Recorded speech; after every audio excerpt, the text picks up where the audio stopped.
Jean des Arbres est un livre de photographies qui ont été faites pendant, disons, une dizaine d'années, qui photographient donc des visages dans les écorces.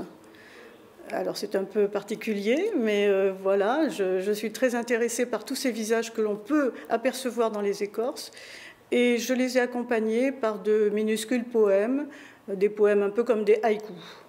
Et ce sont des personnages fantastiques.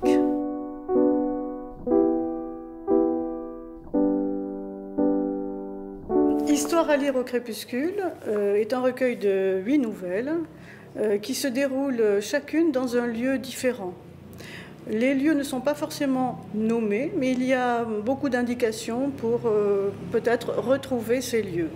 Disons, j'ai voulu quand même laisser une sorte d'aléatoire pour que ça soit quand même assez mythique, assez universel, sauf pour quelques-unes d'entre elles. Particulièrement celle qui s'appelle L'Apparition, qui se passe en Afrique, celle qui s'appelle Némésis, qui se passe en Grèce.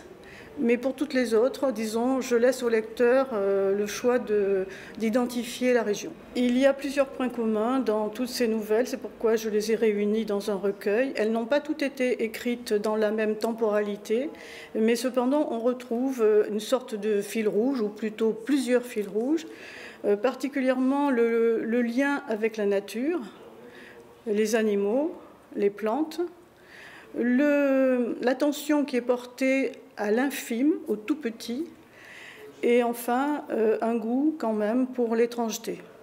Disons que toutes les nouvelles ont une inquiétante étrangeté. Il me semble que ce sont des nouvelles qui sont dans l'entre-deux, comme on dit entre chien et loup.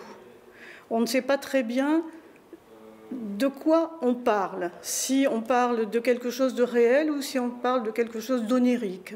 Et il me semble que le moment le plus onirique de la journée, c'est le crépuscule, le moment où le jour finit et où la nuit commence.